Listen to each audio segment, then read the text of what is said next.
గత 8 సీజన్స్ ఒక లెక్క, ఈ సీజన్ మరో లెక్క అంటూ నాగార్జున ఇప్పటికీ ఈ సీజన్ బ్లాక్ బస్టర్ హిట్ కావడానికి అన్ని చేసేసాము అంటూ చెప్పుకుంటూ వచ్చేసారు. ఇకపోతే ఈ సీజన్ లో అలెక్య, చిట్టి పికెల్, నా అన్వేషణ, తేజస్విని, రాజ్ తరుణ్ వంటి బ్లాక్ బస్టర్ కాంట్రవర్సీస్ కి కేర్ ఆఫ్ అడ్రస్ గా నిలిచిన అందరినీ అయితే హౌస్ లోపలికి కంటెస్టెంట్స్ గా రప్పించేస్తున్నారు. అయితే గ్లామరస్ రోల్స్ కి ఏ మాత్రం తీసుకోకూడదు అంటూ నవ్య స్వామి, రీతు చౌదరి వంటి గ్లామరస్ కంటెస్టెంట్స్ ని కూడా రప్పించేస్తున్నారు. ఈ సీజన్ ని ఒక మూవీ లెవెల్లో అయితే బ్లాక్ బస్టర్ హిట్ చేసేందుకు ఇక ఏకంగా నా అన్వేషణకి కావాల్సినంత రెమ్యునరేషన్ అందించేశారు. గత సీజన్లో తను అడిగిన రెమ్యునరేషన్కి ఈసారి బిగ్ బాస్ సీజన్ బడ్జెట్కి పెద్దగా అంతు పంతు లేదంటూ నెక్స్ట్ సీజన్లో చూసుకుందాంలే అంటూ వదిలిపెట్టేశారు. కానీ ఈసారి నా అన్వేషణని పంతం పట్టి లోపలికి తెచ్చేస్తున్నారు.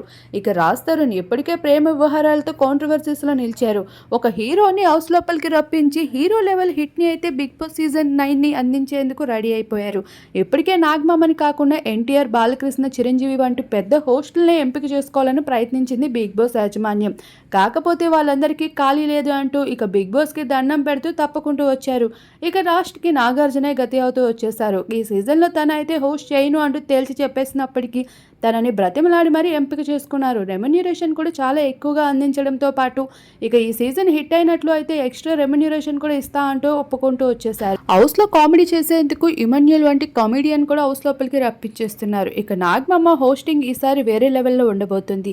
ఇక ఈసారి భారీ బడ్జెట్ తో బిగ్ బాస్ యజమాని హౌస్ లోపలికి వచ్చేస్తుంది. సెప్టెంబర్ మొదటి వీక్ లో అయితే ఎంతో గ్రాండ్ గా లాంచ్ అయిపోతున్నారు కంటెస్టెంట్స్ తో కలిసి.